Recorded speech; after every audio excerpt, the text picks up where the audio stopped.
আসলে দেখেন আমরা দামরাইল সোনোটেক্স এরিয়াতে ডুলিফিডা আমরা যখন এখানে ফার্স্টে পুষ্কুনি বরাট করে দোকান দিছে তখন শুরু থেকে আমরা এখানে দোকান করতেছি। তো আমরা বিগত দিনও এই বাজারটা আমাদের আজকে বিগত 3 বছরে সিএমবি থেকে একটা টেন্ডার হচ্ছে, ডাক হওয়ার কারণে আমরা এখানে সবাই আরো তার চেয়ে বেশি বিনিয়োগ করছে। গতবার এরকম একটা নোটিশ করছিল, কিন্তু আমাদের কোনো প্রতিটা দোকান অন্তত কোনো নোটিশ করা হয় নাই।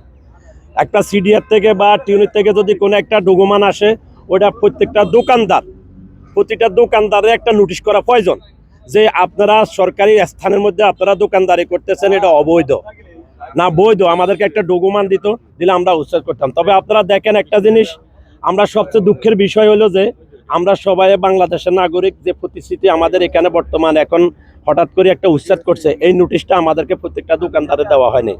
এবং আমাদের এখানে বিভিন্ন এমপি মহোদয় আছে, আমাদের টিউনু সাহেব আছে, পৌরসভার সব নেতা কর্মীরা আছেন টিউনু সাহেবের সাথে, কিন্তু কেউ যদি আমাদেরকে আগের ভাগে একটা নোটিশ করতে যে আপনাদেরকে এতদিন সময় দিছি।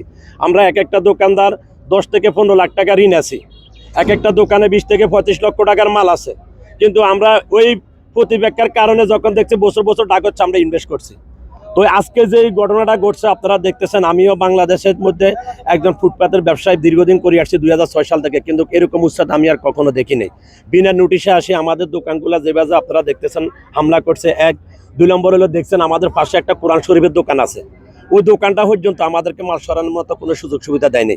প্রত্যেকটা দোকানদার এমনি ক্ষতিগ্রস্ত, আমরা সবাই কিন্তু ক্ষতিগ্রস্ত অবস্থা আছে এখানে, আমরা কেউ ব্যবসা করি কিন্তু উন্নতির দিকে নাই। আসলে অভিযান চলা অবস্থা যে হামলাটা করছে, আমরা আমাদের দোকানদারের পক্ষের থেকে আসলে আমরা এই বিষয়টা দেখি না, কিন্তু আপনারা দেখতেছেন কিন্তু অনেকে কিন্তু একটা দুর্ঘটনা বা অভিযান যদি হয়, এখানে অনেকে ব্যক্তিগত লাইনে একটা চক্র সৃষ্টি করে ওইটারে মানুষের ফাঁসানোর জন্য একটা সৃষ্টি তৈরি করে দেয়।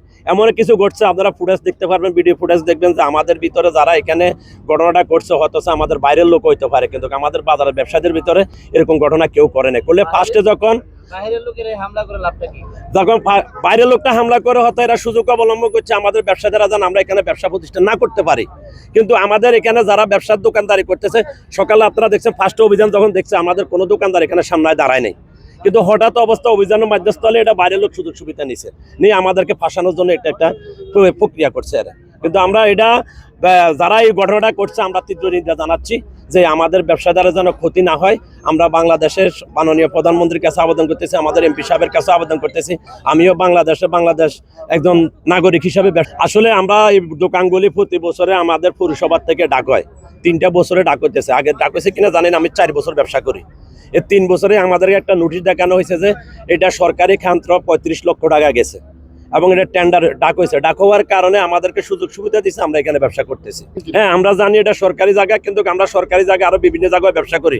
আমি টাঙ্গাইল করডিয়া সরকারি প্রতিষ্ঠানে ডাকের জায়গায় ব্যবসা করি, কিন্তু এরকম উচ্ছেদ কখনো হয় না। যে জায়গাটা ডাক হইবে সরকারি সিএমবি থেকে ডাক হইবে, এটা কখনো উচ্ছেদ হয় না।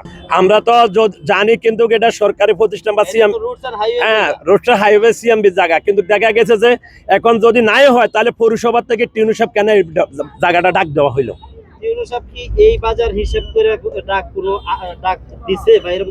আপনারা যারা হিজাদার নিছে তাদের কাছে ডকুমেন্ট আছে, আপনারা দেখেন এই বাজার এবং দামরাইল বাজার দুটোটাই উল্লেখ করে কিন্তু ডাক হয়েছে। আমরা ডেলি আমরা একটা খাজনার বিরুদ্ধে আমরা এটা ব্যবসা করে যাইতেছি, পরিষদ যারা ডাকেন যে তাদের বিরুদ্ধে।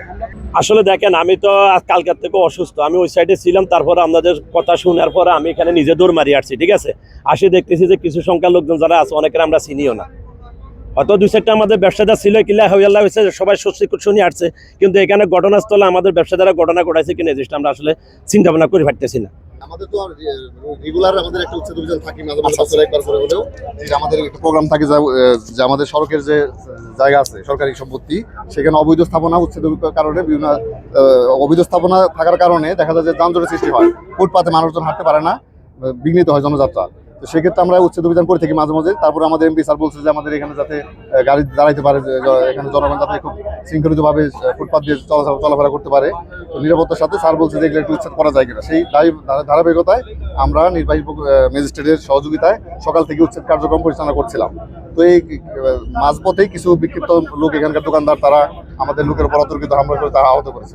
কাজে বাধা পেয়েছে এবং আমাদের যে ড্রাইভার আছে ড্রাইভার আহত হয়েছে, খুব মারাত্মকভাবে জখম হয়েছে। আচ্ছা, আমরা আপনারা দেখতে ভিডিওতে পেলাম দেখবেন। একটা লোকের নির্দেশে এই হামলাটা হলো। আমরা কি ওই লোকটাকে শনাক্ত ওনাকে করতে তো আমরা পারছি? চিনি না, ওনাকে আমি তো এখানে তো নতুন আসছি যেহেতু চিনি না, তবে আপনার স্থানীয় যারা আছে হয়তো ওনারা চিনে থাকবেন এখানে কে আছে। অবশ্যই আমরা এখানে মার্কেটে এমপি স্যারের সাথে কথা বলে যত দ্রুত সম্ভব এই মার্কেটে আমরা উচ্ছেদের ব্যবস্থা নিব। এটা আমাদের লোকটাকে চিকিৎসার জন্য হসপিটালে পাঠিয়েছি। এটা আমরা সম্প্রতি এখানে উপজেলা প্রশাসন যে আছে ইউনো মহোদয়ের সাথে এবং এমপি স্যারের সাথে কথা বলে আমরা দ্রুত এটা ব্যবস্থা নেব।